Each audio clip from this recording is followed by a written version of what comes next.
পঞ্চায়েত প্রধানদের মধুমাস শেষ। পঞ্চায়েত প্রধানদের মধুমাস শেষ কেন বলছি?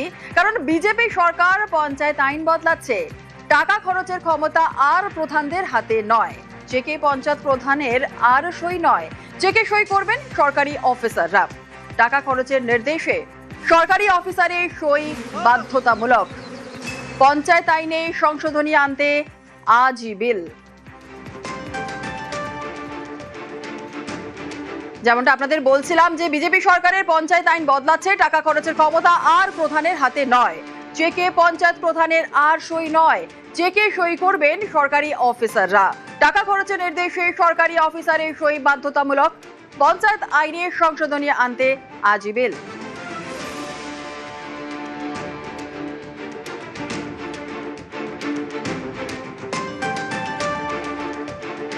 80% গ্রাম পঞ্চায়েত, পঞ্চায়েত সমিতি, জেলা পরিষদ, পুরসভা পালিয়ে বেড়াচ্ছেন, অফিস করছেন না। পলাতক পঞ্চায়েত প্রধান, জেলা পরিষদ এদেরকে শোকজ করতে। এরা যদি অবিলম্বে নিয়ম মেনে আধিকারিকদের সঙ্গে সহযোগিতা না করেন, যে ব্যবস্থা আইনে বলা আছে সেই ব্যবস্থা নিয়ে দ্রুত ফান্ড খরচ করতে হবে, ডিপিআর জমা দিতে হবে, টেন্ডার প্রসেস চালু করতে হবে। পৌরসভা, কর্পোরেশন, পঞ্চায়েত, জিটিএ চুরি চামারি যারা করেছেন থানায় গিয়ে আত্মসমর্পণ করুন। যেতে পারছেন না, কাটমানির টাকা ফেরত দেওয়ার ভয়ে প্রয়োজন হলে পদত্যাগ করে দিন। পাবলিক ফেস করতে পারছেন না, কিন্তু এই ধরনের নিরুদ্দেশ হয়ে যাবেন না। আর এখানেই শেষ নয়, প্রধানের নিরুদ্দেশ থাকা চলবে না। বিজেপি সরকার পঞ্চায়েত আইন বদলাচ্ছে। আপনাদের জানিয়ে রাখি যে প্রধান, উপপ্রধান 15 দিন অনুপস্থিত থাকলেই অন্যকে দায়িত্ব। নির্বাচিত সদস্যদের কাউকে পঞ্চায়েতের দায়িত্ব নির্বাচিত জনপ্রতিনিধি। রাজি না হলে পঞ্চায়েতে প্রশাসক। 30 দিনের জন্য পঞ্চায়েতের দায়িত্বে প্রশাসক। পঞ্চায়েতের সব দায়িত্ব তখন প্রশাসকের হাতেই থাকবে। পঞ্চায়েত বিলের যে সংশোধনী আনা হচ্ছে সেটা ব্যাকডোর পলিটিক্স, ঘুরপথে তৃণমূল পরিচালিত বা আজকের দিনের বিরোধী যারা আছে তাদের পরিচালিত পঞ্চায়েতগুলি দখল করার চেষ্টা করছে ভারতীয় জনতা পার্টি। কি লিখেছেন? যদি প্রধান, উপপ্রধান অ্যাভেলেবেল না হয় তাহলে অফিসার বসিয়ে কাজ হবে, গোটাটা টেক ওভার করে নেওয়া হবে। এইসব আরে আপনারা তো আসতে দিচ্ছেন না, তাদেরকে ভয়ে দেখিয়ে চাপ দিয়ে আসতে দিচ্ছেন না। আর এখানে বিল আনছেন, ঢুকলে মারামারি করছেন, থ্রেট করছেন, গায়ে হাত দিচ্ছেন, হুমকি দিচ্ছেন, আর পুলিশকে নামিয়েছেন এই কাজে। আমরা তীব্র বিরোধিতা করছি। পার্টি অবস্থানগতভাবে ক্ষমতা বিকেন্দ্রীকরণের পক্ষে। রাজনৈতিক ক্ষমতাই হোক, প্রশাসনিক ক্ষমতাই হোক বা অর্থনৈতিক ক্ষমতাই হোক, ত্রিস্তর পঞ্চায়েত ব্যবস্থার লক্ষ্য একটাই, সেটা হচ্ছে ক্ষমতার বিকেন্দ্রীকরণ। সেই ক্ষমতা যদি কারো থেকে কুক্ষিগত হয়ে যায় তাহলে সার্বিকভাবে গান্ধীজির স্বপ্ন বা পঞ্চায়েত ব্যবস্থার স্বপ্ন বা রাজীব গান্ধী যেটাকে আইন করেছিলেন কোনোটাই প্রাসঙ্গিক থাকতে পারে না। তো সে কারণেই সরকার এই সিদ্ধান্ত নিয়েছে এবং আমরাও এটা চাই। দুর্নীতিকে যেভাবে হোক বন্ধ করতে হবে, তৃণমূল স্তরেও করতে হবে, ওপরেও করতে হবে। পঞ্চায়েত আইন বদলের কারণ ঠিক কি? জনপ্রতিনিধিদের দুর্নীতি রোখা। পঞ্চায়েতের কাজ যাতে থমকে না থাকে আর কাজ পরিষেবা পেতে যেন অসুবিধা না হয়। ক্ষমতার গণতান্ত্রিক বিকেন্দ্রীকরণের অর্থ হচ্ছে ক্ষমতা নির্বাচিত জনপ্রতিনিধির হাতেই থাকবে। কিন্তু আমরা সম্প্রতি দেখতে পাচ্ছি যে পশ্চিমবঙ্গের আইন বদল করে আবার ক্ষমতা আমলাতন্ত্রের হাতে ফিরিয়ে দেওয়া হচ্ছে, যেটা তৃণমূল সরকারের একটা সময় করা হয়েছিল। এবং তৃণমূল সরকারের সময় থেকেই আমলাতন্ত্র পঞ্চায়েতে বারবারন্ত আমরা দেখেছি। দুর্নীতি আমলাতন্ত্র করে না, দুর্নীতি জনগণেরাই করেন, এরকম কোনো তথ্য প্রমাণ আমাদের হাতে নেই। দুর্নীতি আমলাতন্ত্রের মধ্যেও আছে, দুর্নীতি নির্বাচিত প্রতিনিধিদের মধ্যেও আছে। সুতরাং দুর্নীতি বন্ধ হয়ে যাবে এরকম মনে করার কোনো কারণ নেই। ব্যক্তিগত বিশ্বাস হচ্ছে এটা অত্যন্ত সাম্প্রতিক প্রয়োজনের স্বার্থে সরকারকে এরকম একটা ব্যবস্থা নিতে হয়েছে। কিন্তু সরকার যদি এই ব্যবস্থা চালিয়ে যেতে চান অনন্তকাল ধরে, তাহলে কিন্তু আমলাতন্ত্রীকরণ হবে, যেটা গণতন্ত্রের স্বাস্থ্যের পক্ষে ভালো নয়। যারা পার্মানেন্ট এমপ্লয়ি, তারা যেহেতু দীর্ঘদিন চাকরি করবে এবং পরে পেনশন পাবে, তারা কেউ রিস্ক নেবে না একটা ছোটোখাটো একটা 2 পয়সা সাইড ইনকাম করার জন্য যে ধরা পড়ার ভয় থাকে। সুতরাং স্বাভাবিকভাবে একটা আস্থা রাখা যায় যে আর্থিক স্বচ্ছতা আরও বাড়বে। এই সম্ভাবনা নিঃসন্দেহে অনেক বেটার হবে, যে আর্থিক স্বচ্ছতা ইনফ্যাক্ট বহু জায়গাতেই, ভারতবর্ষের সব জায়গাতেই বোধহয় জনপ্রতিনিধিদের সই করার এবং আর্থিক সংস্থান করার কিন্তু নেই। সেই মডেলটাই পশ্চিমবঙ্গ মেনে নিল। যে জনপ্রতিনিধি অবশ্যই কোন প্রকল্প হবে সেটা ঠিক করবেন, অর্থাৎ ধরুন A to B এর একটা রাস্তা আছে, B to C এর আরেকটা রাস্তা আছে, কোন রাস্তাটা করা হবে সেটা নিশ্চয়ই জনপ্রতিনিধি বা গ্রাম সভায় ঠিক হবে। কিন্তু একবার যখন ঠিক হয়ে গেল B to C এর রাস্তাটাই হবে, সেটার টেন্ডার কি হবে, সেটার বরাত কে পাবে, সেটার বিল কি হবে, সেটা অফিসাররা নিয়ম কানুন মেনে করবেন।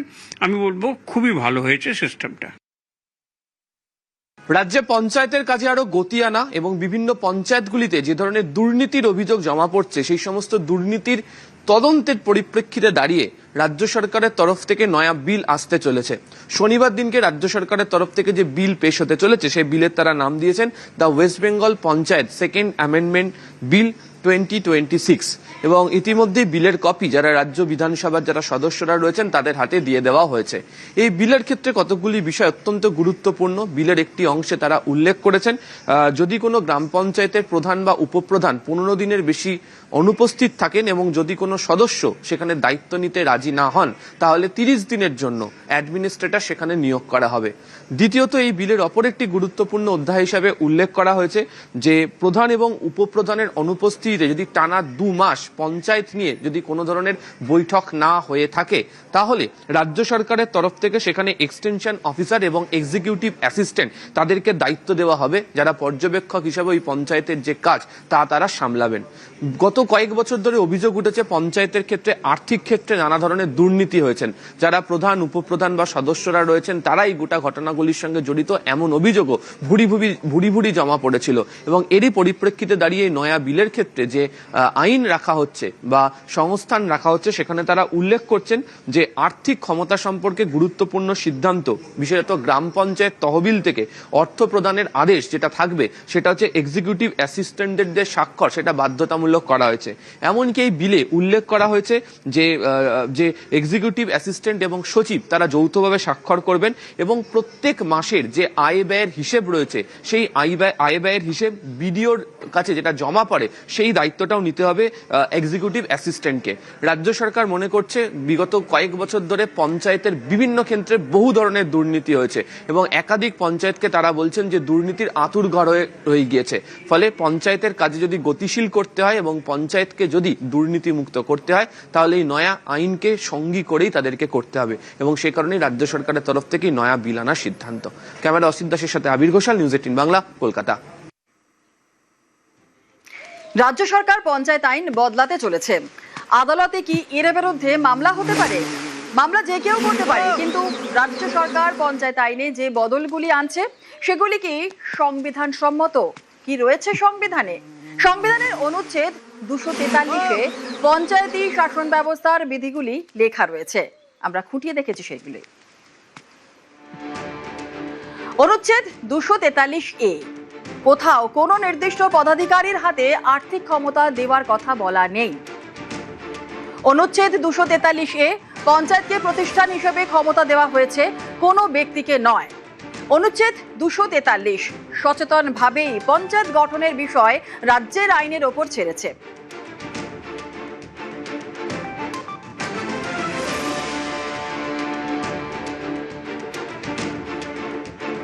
পশ্চিমবঙ্গ ছাড়া অন্য রাজ্যগুলিকেও যে পঞ্চায়েত ব্যবস্থা প্রচলিত রয়েছে সেখানে কোথাও নির্বাচিত জনপ্রতিনিধির হাতে আর্থিক ক্ষমতা দেওয়া নেই। কেরল পঞ্চায়েতে প্রস্তাব পাশের মাধ্যমে আর্থিক অনুমোদন হয়, ব্যক্তি বিশেষের ক্ষমতা নেই। আর কর্ণাটক পঞ্চায়েত উন্নয়ন আধিকারিকের হাতেই পঞ্চায়েত পরিচালনার রাশ। মহারাষ্ট্র গ্রাম সেবক বা রাজ্য নিযুক্ত আধিকারিক পঞ্চায়েত পরিচালনা করেন। অন্য রাজ্যগুলিতেও সচরাচর রাজ্য নিযুক্ত আমলা ও আধিকারিকরাই পঞ্চায়েত পরিচালনা করেন।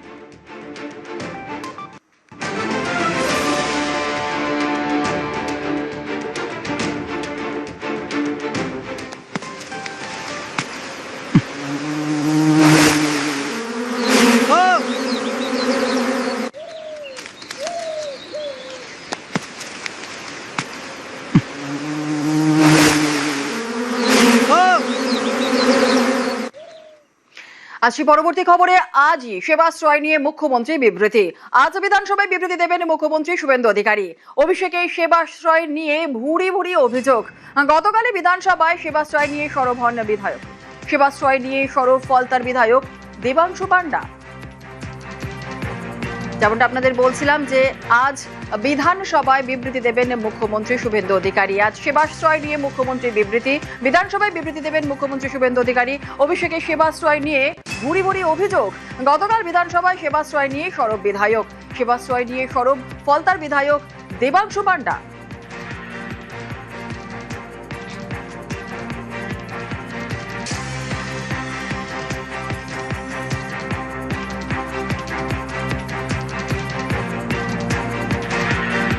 অভিষেক বন্দ্যোপাধ্যায় সেবার আশ্রয়ে আড়ালে নাকি দুর্নীতির আঁতুড়ঘর, এমন একাধিক অভিযোগের মর্মে তদন্ত শুরু হয়েছে। শুক্রবার বিধানসভায় ওঠে সেবাশ্রয় প্রসঙ্গ। শনিবার সেবাশ্রয় নিয়ে বিধানসভায় বিবৃতি দেবেন মুখ্যমন্ত্রী শুভেন্দু অধিকারী।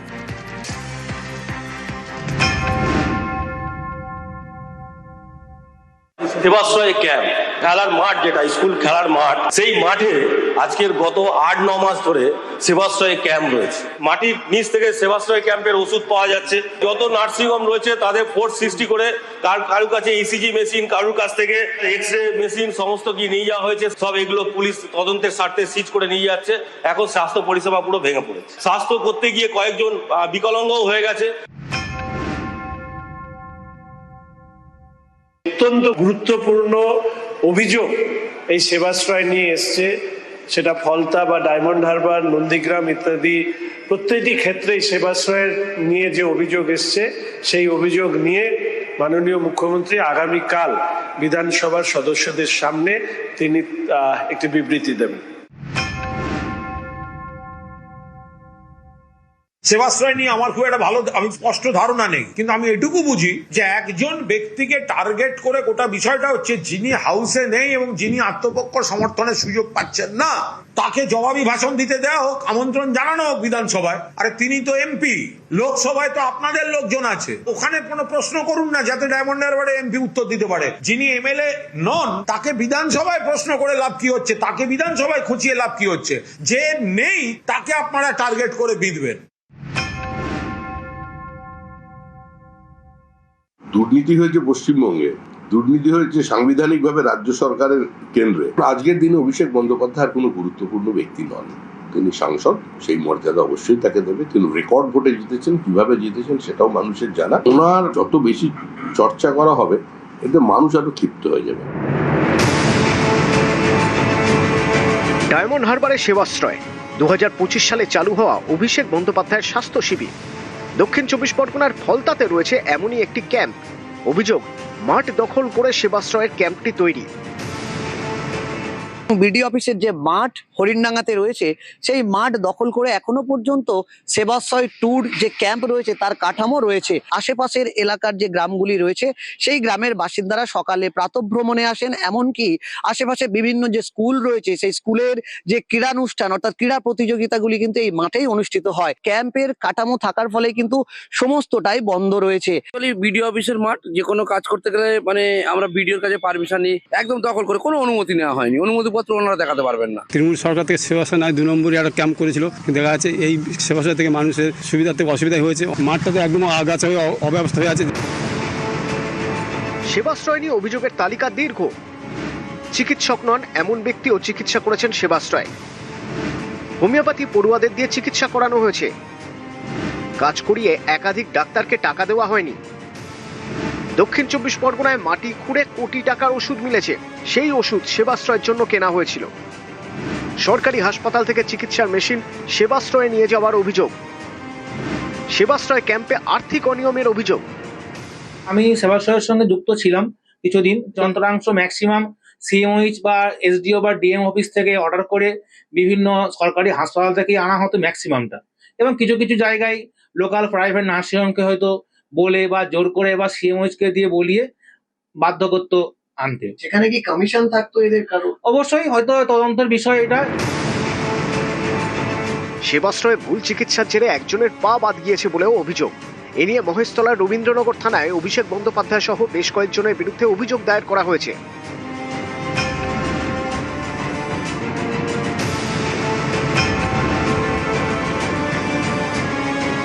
সেবাশ্রয়ের নামে শুধু আমি নয়, আমার মতন বিভিন্ন মানুষ অসুস্থ হয়ে পড়েছে, ঠকে গেছে। ভুল চিকিৎসার জন্য আজ আমার পা চলে গেল, আমি পঙ্গু হয়ে গেলাম।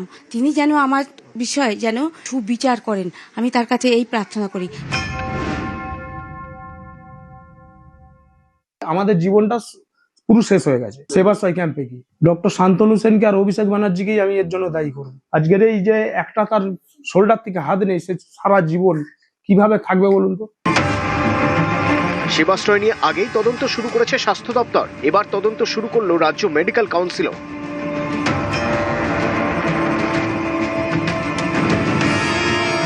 শুক্রবার সেবাশ্রয়ের প্রসঙ্গ রাজ্য বিধানসভায় তোলেন ফলতার বিজেপি বিধায়ক দেবাংশু পণ্ডা। গত কয়েকদিন ধরেই এই সেবাশ্রয় নিয়ে বিস্তর অভিযোগ জমা পড়েছে। যে সমস্ত চিকিৎসকদের নিয়ে আসা হয়েছিল তাদের কাজের ভূমিকা, সেবাশ্রয় যে সমস্ত ওষুধ ব্যবহার করা হয়েছিল সেই ওষুধ আসলে কোথা থেকে এসেছিল, এ নিয়ে নানা অভিযোগ জমা পড়েছিল। এবং সেই অভিযোগের ঘটনার পরিপ্রেক্ষিতে দাঁড়িয়ে এবার রাজ্য বিধানসভার অভ্যন্তরেও সেবাশ্রয় ইস্যু। শনিবার বিধানসভায় সেবাশ্রয় নিয়ে বিবৃতি দেবেন মুখ্যমন্ত্রী শুভেন্দু অধিকারী। আবির ঘোষাল ও আনিসুদ্দিন মোল্লা, নিউজ 18 বাংলা। নিউজ ফ্ল্যাশ নিবেদন করছে দবং পুরমন্ত্রী অগ্নিমিত্র পাল। বেআইনি পার্কিং এর বিরুদ্ধে অ্যাকশন। পার্ক সার্কাসে ফুটপাতে সারি সারি দিয়ে বাইক পার্কিং। কর্তব্যরত সার্জেন্টকে ধমক পুরমন্ত্রীর। কর্তব্যে গাফিলতির জন্য সার্জেন্টকে ধমক। শাস্তি হিসেবে সমস্ত বাইকে কাঁটা লাগায় পুলিশ।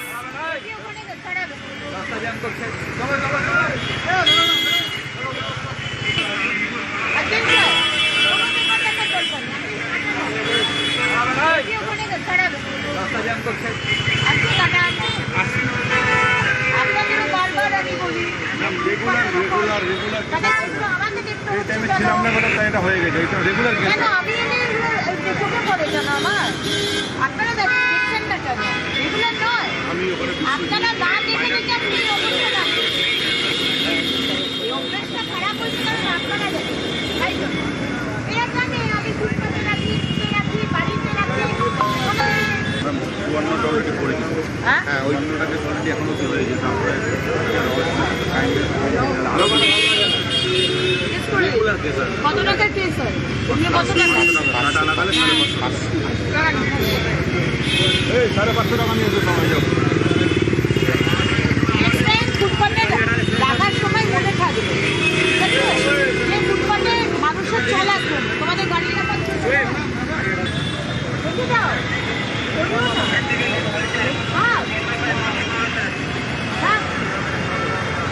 এটা ফুটপাত, এটা মানুষের চলার জন্য, তোমাদের মোটরসাইকেল রাখার জন্য নয়। তোমাদের অনেকবার এর আগে বলেছি, কানে কথা যায় না।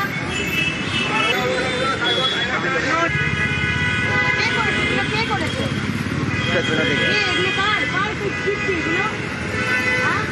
এইসব যদি পরে আপনার দোকানের সামনে যদি ময়লা হয়, আমি আপনাকে 1000 টাকা ফাইন করব। আমি কিচ্ছু দেখবো না। কখনো লাঠি খেলা, কখনো ফুটবল, কখনো সুপার বাইকে, কখনো স্টুডিওর মাইকে।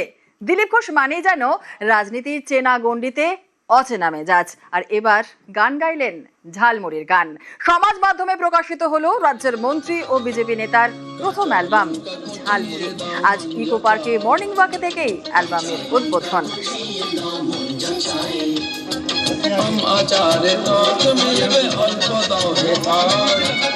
পার্কে রোজ কোনো না কোনো ইভেন্ট চলে, ঝালমুড়ি স্পেশালি হলো।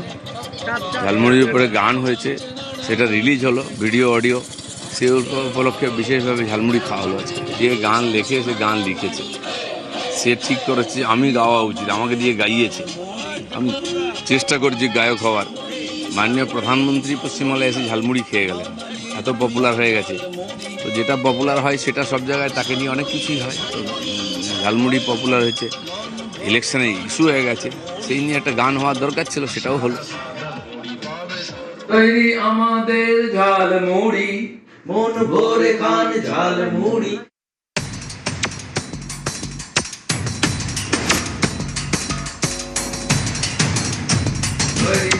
গানের সঙ্গে রাজনীতির সম্পর্ক নেই, কিন্তু যিনি গান গাইছেন তিনি যদি রাজনীতিক হন তাহলে সেই গান কি রাজনীতি থেকে দূরে থাকতে পারে?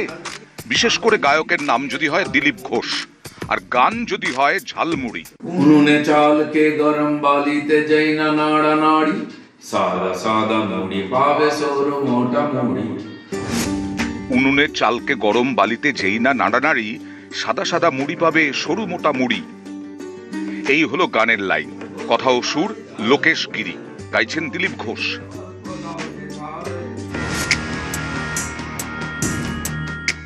রাজ্যের মন্ত্রী, বঙ্গ বিজেপির হেভিওয়েট নেতা, তবু সময় বের করে নিজেই বানান চার, টোপ দিয়ে ছিপ হাতে বসে পড়েন দিলীপ ঘোষ।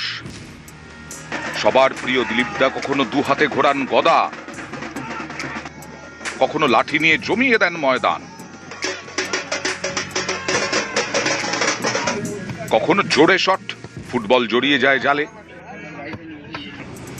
দিলীপ ঘোষ মানে অন্যরকম, চরম ব্যস্ততার মাঝে অবসরে সস্ত্রীক টয় ট্রেনে।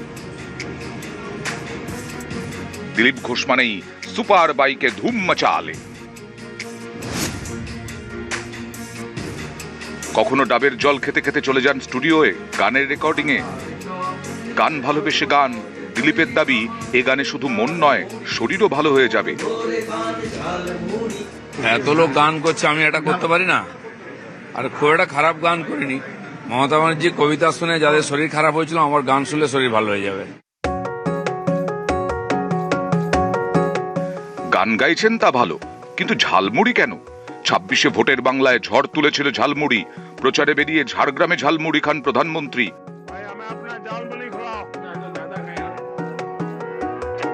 পদ্ম ব্রিগেডের কথায় একদিকে যখন ঝালমুড়ি, অন্যদিকে তখন ঝাল। গত কয়েকটি নির্বাচনের মতো এবারেও বিজেপিকে বহিরাগতর দল বলে দাগিয়ে দেওয়ার চেষ্টা করেছিল তৃণমূল, কিন্তু এবার সফল হয়নি। সৌজন্যে বিজেপির নীতি এবং প্রধানমন্ত্রীর কৌশল। এরপর বঙ্গে বিপুল জয়, কলকাতা থেকে দিল্লি সর্বত্র ঝালমুড়ি। বিদেশেও প্রবাসীদের সামনে প্রধানমন্ত্রীর ভাষণে ঝালমুড়ি।